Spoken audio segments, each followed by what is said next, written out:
Hey guys, I want to introduce you to Mr. Higgins here. He is a English setter, a really beautiful one. They're all really beautiful actually. And he comes from the same rescue that Royal came from, the Southwest English Setter Rescue. And he's here because he has a bite history. And you know, looking over his records, the thing about this guy, he's actually already been trained. He's been through training, but he already knows how to do things. So training is teaching a dog how to do something, whether it's like a sit or a stay. So that is training. Training is created by humans for humans. And so my goal is not to teach him, but more importantly, how to reach him. And so he has a really big sensitivity to being touched in the back. And you know, Royal was the same way, and he's still very sensitive. You have to do it a very certain way.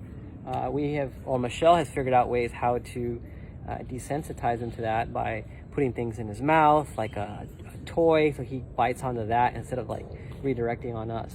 So with this guy, I'm going to show you here really quick on some of the things that he does, because one of the things that the previous owner that surrendered him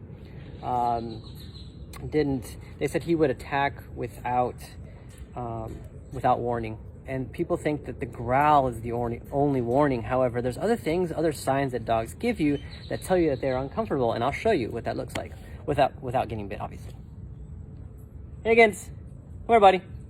Come on. Good. So I want you to look at something really quick, okay?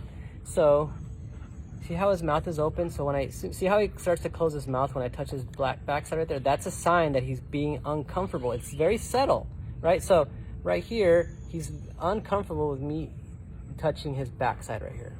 Okay, so he see how I'm gonna see how right there. That's a sign right there that he's uncomfortable with that. So he is giving you signs. They just weren't able to recognize them. Okay, so I'm gonna show you guys some of the things. I'm gonna work with this guy. He's like the only dog that I have to work with right now. So I'm gonna work with this. I'm gonna show you from beginning to end. And one of the things that I want to do with him is we're gonna muzzle condition him, get him used to a muzzle. I'm gonna take him I'm about to take him on a bike ride right now. We're gonna go to the river and kind of just let him run out there. And the reason for that is because he's got really high anxiety in the crate. I can show you some videos when he first got dropped off on Friday. And hi, buddy. And so I'm gonna show you how he was, and then I'm gonna show you by exercise and fulfilling him how that can help out with his anxiety, and how that we can put him in a crate, and so he gets very comfortable with being inside the crate. Okay, so that's what he has. Really high anxiety, he has a bite history, and so, you know, for me, it's more about figuring out like what we can do so that he doesn't do those things, and also get him used to a muzzle. That's going to be a no-brainer, because we have taken the vet. He's going to get really uncomfortable with people touching him. And so basically want to get him to be more comfortable with that, but he may still be sensitive to those things. But what I don't want him to do is try and bite. And if he happens to do, at least we have a muzzle that can protect us. It's not only to protect him, it's to protect the vets, whoever wants to touch him and whatnot. But we're gonna have fun with this guy.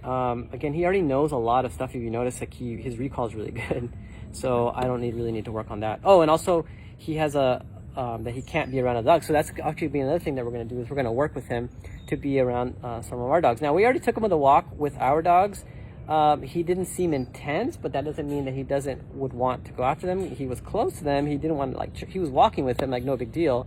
And that's how we started off. We start with the walk. We move together so that we kind of go in the same direction without having to like go forward to him and trying, or going forward towards the dogs and trying to bite them. He didn't do any of that stuff.